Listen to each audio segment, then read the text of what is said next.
What's going on, guys? This is Miasin and welcome to my Rescue Ace deck profile. This deck is very interesting and there's definitely a lot of ways to play this deck correctly, but I felt like without the Infernoble cards, well, I mean, I guess I am playing the Infernoble equip spell, but without, you know, all the weird bricks and stuff like that, this deck would probably feel a little more appealing. I'm playing it pure, so definitely as streamlined as it gets with a lot of hand traps.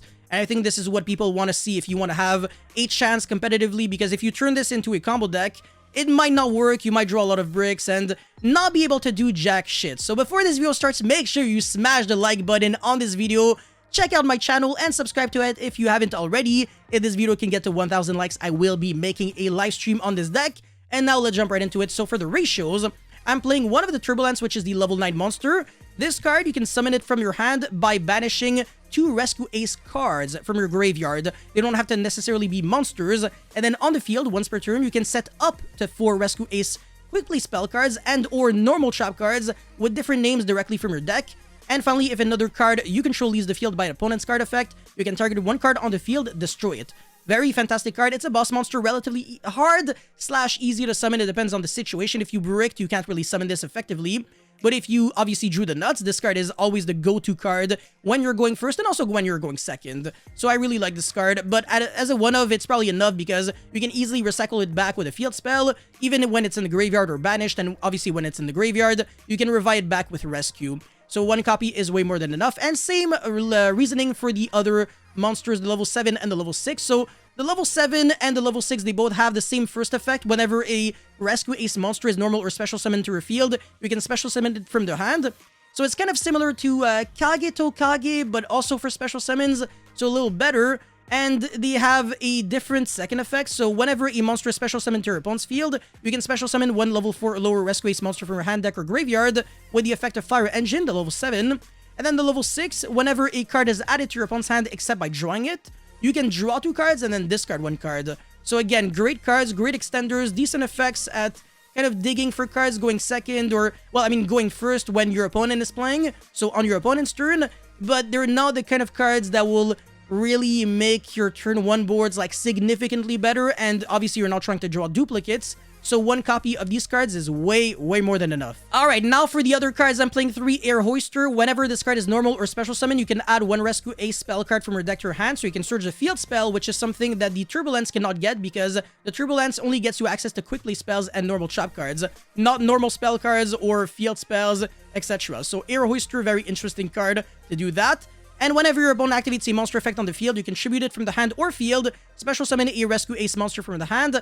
Not the best effect because Impulse does the same thing, but this time it summons from the deck instead of summoning from the hand. Summoning from the deck is pretty much always better than summoning from the hand. Obviously, there are some exceptions whenever you draw your one-ofs, but we're not going to be using the exception. We're going to be using generic rule. Anyways, the Impulse is also a very interesting card on the field because during your main phase, you can choose 1 monster your opponent controls with the highest attack, your choice if tied, and neither player can activate that monster effect on the field that turn. So it's decent at kind of allowing you to play going second, but going first, it's really just a card that you're keeping in your hand in order to hand trap your opponent in a way just to get resources, but again, it doesn't really hurt the opponent. And for the real hand traps that actually hurt the opponent, 3 Ash, 2 Ogre, 2 DD Crow, and 3 Veiler, I already explained why I wasn't a big fan of Imperm in this deck.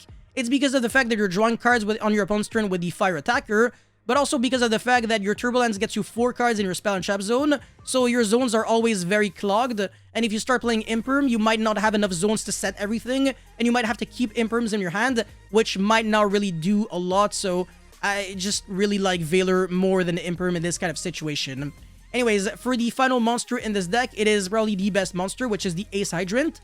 Once per turn on the field, you can search a Rescue Ace monster from your deck to your hand. So it's not just on summon. And I really like that because you get consistent resources with this card every single time it survives. And it's really hard to get rid of because whenever you control any other Rescue Ace monster, this card cannot be targeted for attacks or targeted with card effects. So even though it's 0 attack, 0 defense, it's actually kind of slightly annoying to get rid of sometimes. And it has another very niche effect when if you set a card, a quickly spell card or trap card with the effect of a Rescue Ace monster, basically only the Turbulence does that for now, you can use one of them during the turn it was set. So yeah, it's still really cool, but it's not gonna come up super often. When I tested with this deck, it only came up once every maybe 10 games or something like that, except if I'm playing the deck wrong. Alright, for the spell cards, 1 for 1 because you can summon a Hydrant very well with this card. Reinforcement of the Army, you can search these 2 cards, and Infernoble Arms Durandal does the exact same, but it's a little worse because you have to you have to equip it to a monster first and then search,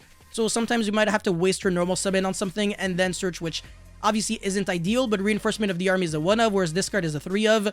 And I didn't really want to play Renault and the other Infernoble monsters. I didn't really felt like that was very necessary. Anyways, you can play Pot of Extravagance or Pot of Prosperity. I just wanted Pot of Prosperity because I want my 1-card starter every single time.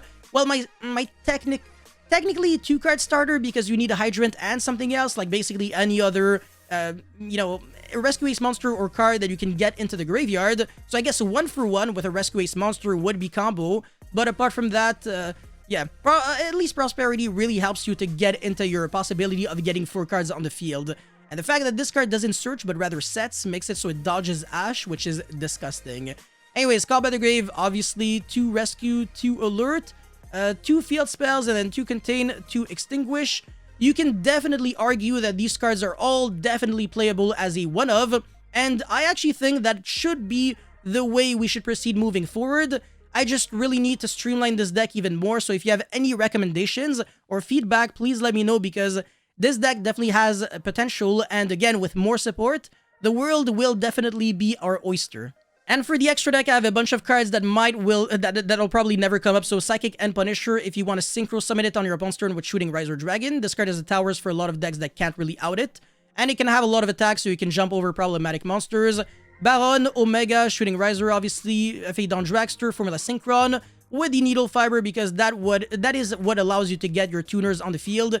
And then Quick Sync on your opponent's turn, because you can use your extra normal summon of the field spell for a Rescue Ace monster, and then normal summon a Hand Trap, and then make Needle Fiber summon Ogre, so you refunded your Hand Trap in theory, and then your Needle Fiber tags out into either Shooting Riser or Formula Synchron, and then you Quick Sync so you get another negate, because it's really easy to summon monsters on your opponent's turn thanks to the Rescue.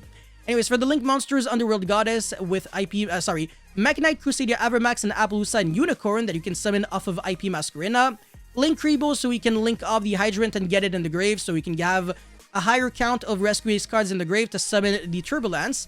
And finally, Celine with Access Code Talker to have a package in order to kill our opponent. For the idea section, I actually did consider playing Xyz monsters, but I eventually, well, I actually cut them because they didn't really come up too often since all the monsters have different levels, so it's kind of unfortunate. You have your Air Hoster, which is a level 4, the Impulse, which is a level 3, the Air Hydrant, which is a level 1, Fire Attacker, level 6, and then Fire Engine, level 7, and Turbulence, which is a level 9. So, you know, the deck is better at Synchro and linking off rather than Xyz summoning, unless you normal summon like a level 3 Hand Trap and then make a rank 3 with the Impulse, but that's really neggy. You'd rather make like Needle Fiber at this one and have more options for better links and synchros in your extra deck rather than clog it with Xyz monsters that you will most likely never summon. And finally, Trisbania, Salamangreat Sunlight Wolf, which is a card that actually could come up. All you really need to summon it is 2 fire effect monsters, and whenever one of your monsters is summoned, well, even if your opponent summons a monster to the zone it points to, you recycle back a fire from your grave, so this definitely can have some very interesting applications because, again, you get consistent recursions every single turn, and you can revive back your cards on your opponent's turn. So Sunlight Wolf is basically a +1 on your own turn and on your opponent's turn, which I really, really appreciate. And yeah, that's pretty much it for this deck profile. Let me know your thoughts about this deck in the comment section below. As always, don't forget to like and subscribe, and I'll see you guys very soon. Peace.